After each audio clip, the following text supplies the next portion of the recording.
जब घुमाना स्टार्ट किया, जब तक ये पूरा नहीं चले जाएगा तब तक छोड़ना नहीं।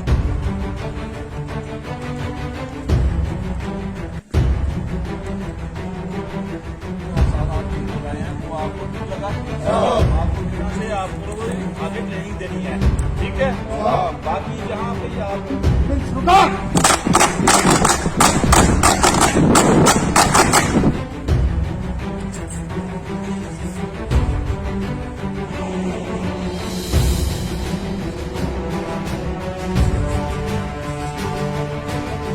इंस्पेक्टर राम सिंह MRT का इंचार्ज। हम ये NDRF को जो दूसरा बैच करवा रहे हैं, फर्स्ट बैच इनका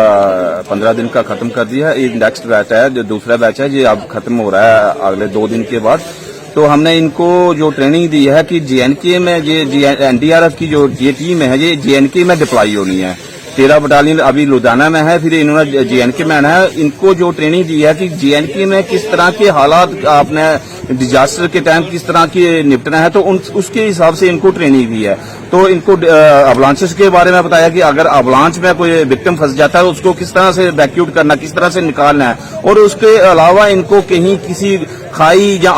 क्रवासिस में कोई विक्टिम जाता है, जहाँ कहीं गाड़ी नाले में चली जाती है, आपने उसको किस तरह से पहाड़ से नीचे उतर कर उस विक्टिम उसको निकालकर किस तरह से वैक्यूट करके उसकी जान को बचाना है। तो इस तरह से इनको फर्स्ट एड की भी ट्रेनिंग दी है और पहाड़ से कैसे उतरना है, चढ़ना है, हर एक किस्म की इनको उसके बारे में JNK के बारे ट्रेनिंग के बारे में बताया। और JNK की क्या क्या हालात है, किस तरह की कंडीशंस होती हैं, जहाँ के टेम्परेचर के बारे में हर एक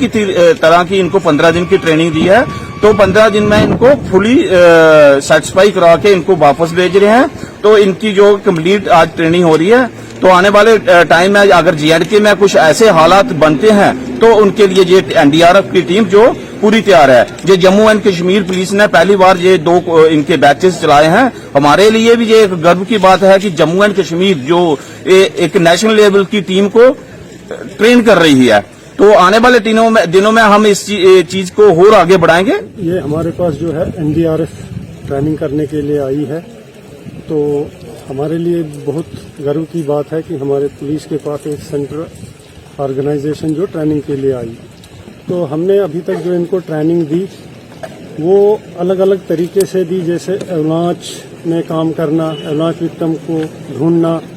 और किसी गहरी खाई में कोई एक्सीडेंट वगैरह हो वहां से विक्टिम को कैसे निकालना, और हाई अल्टीट्यूड में जाने से अगर कोई रेस्क्यू पड़ा तो वहाँ जाना, वहाँ एक्यूट माउंटेन सिकनेस के बारे में इनको हमने सिखाया। एक्यूट माउंटेन सिकनेस क्या होता है, उनके सिम्टम्स क्या होता है, और उनसे बचने के जो फर्स्ट एड की कार्रवाई वो क्या है, वो सब इनको सिखाया। और अपने आप को सेफ किसी भी स्लोप से नीचे उतरना और सेफ चढ़ना, उसके बाद किसी विक्टिम को उतारना और उसको चढ़ाना, ये सब चीजें हमने इनको ट्रेनिंग दी। ऑलरेडी ये लोग कुछ तो ट्रेन थे, लेकिन अभी ये आप इनसे भी पूछ सकते हो कि आपको यहाँ की ट्रेनिंग में क्या इजाफा हुआ। तो आपने तस्वीरों में देखा कि किस तरह से NDRF के जवानों को आपदा से निपटने के लिए किस तरह से एक स्पेशल ट्रेनिंग दी जा रही है। सांबा के पहाड़ी क्षेत्र नड में बताते चले कि जोखिम भरे और दुर्गम पहाड़ों पर आपदा के समय किस तरह से कठिन परिस्थितियों से निपटना है, किस तरह से वहां पर रेस्क्यू ऑपरेशन चलाने हैं, जिसको लेकर ये तमाम यहां पर जानकारी जो है वो NDRF की 13वीं बटालियन के जवानों को इस समय दी जा रही है जम्मू कश्मीर पुलिस की तरफ से। और ये पहाड़ी क्षेत्र जो नड है सांबा का, वहीं पर ये ट्रेनिंग जो है वो दी जा रही है। और यहां पर जो जम्मू कश्मीर पुलिस के बेहतरीन माउंटेनियर्स हैं वो इस समय प्रशिक्षण जो है वो 13वीं बटालियन के जवानों को दे रहे हैं, NDRF के जवानों को दे रहे हैं। और बता दें कि ये जो NDRF की 13वीं बटालियन है इस समय ये लुधियाना में तैनात है, लेकिन आने वाले दिनों में 13वीं बटालियन NDRF की जो टीम है वो यहां तैनात कर दी जाएगी जम्मू कश्मीर में। और उसी के साथ साथ आपको बता दें कि ट्रेनिंग के दौरान महत्वपूर्ण जानकारियां ये दी जा रही हैं कि किस तरह से दुर्गम पहाड़ों पर चढ़ना है और रिवर क्रॉसिंग किस तरह से करनी है, बर्मा ब्रिज को किस तरह से चढ़ना है,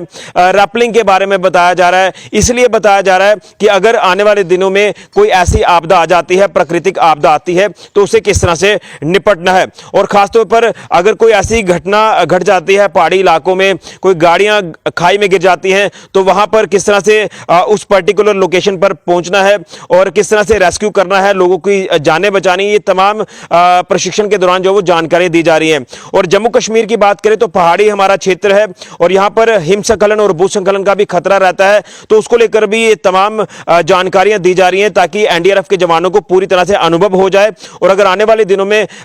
भविष्य में कभी ऐसी कोई आपदा आ जाती है तो उसे किस तरह से निपटना है, ये सारा अनुभव जो है वो इनके पास होगा, तो हम कहीं ना कहीं इस पूरी आपदा से जो वो अच्छे से निपटेंगे। उसी को लेकर ये तमाम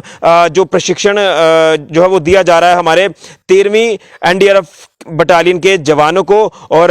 लगातार यहां पर एक कोशिश की जा रही है और बताया जा रहा है कि जिस तरह से ये 14 दिन की ट्रेनिंग इन जवानों को दी गई है, तो ये मुख्य रूप से यहां पर अब जम्मू कश्मीर में 13वीं बटालियन जो एनडीआरएफ की है उसे तैनात कर दिया जाएगा और अमरनाथ यात्रा को ध्यान में रखते हुए भी यहां पर ट्रेनिंग जो दी जा रही है कि अगर यात्रा के दौरान कोई ऐसी आपदा आती है तो किस तरह से निपटना है। लेकिन उसी के साथ साथ आपको बताना चाहते हैं कि जिस तरह से हमारे इसमें बेहतरीन ऑफिसर्स मौजूद हैं जो तमाम ये ट्रेनिंग दे रहे हैं, तो अभी एक बैच ने ये ट्रेनिंग हासिल कर ली है और आने वाले दिनों में बताया जा रहा है कि कुछ और टीमें भी यहां पर आएंगी जो इस प्रशिक्षण शिविरों में भाग लेंगी और आपदा से किस तरह से निपटना है ये सारी जानकारियां जो वो प्राप्त करेंगी, क्योंकि जम्मू कश्मीर का जो टेरेन है वो हिली एरिया काफी ज्यादा है, तो उसी को लेकर ये सारी जानकारियां यहां पर दी जा रही है और कितनी मुश्किल भरी ये ट्रेनिंग है ये आपने तस्वीरों में साफ तौर पर देख लिया। तो हम भी गर्व से कहते हैं कि जब जब भी हमारे देश में कोई ऐसी आपदा आई है तो जवानों ने इसमें बेहतरीन काम किया है, रेस्क्यू किया है। इससे पहले आपने लगातार देखा कि आर्मी के जवान जब भी कोई ऐसी आपदा आती है तो फ्रंट पर जाकर खड़े हो जाते हैं। तमाम जम्मू कश्मीर पुलिस के जवान हो, सीआरपीएफ के जवान हो, बीएसएफ के जवान हो और चाहे एसडीआरएफ के जवानों की बात करें या फिर एनडीआरएफ के जवानों की बात करें, तो हर किसी सिचुएशन से निपटने के लिए वो हमेशा तैयार रहते हैं। लेकिन कुछ खास महत्वपूर्ण जानकारियां ये एनडीआरएफ के जवानों को दी जा रही हैं। फिलहाल के लिए ऋषि खजूरिया, जेके मीडिया के लिए।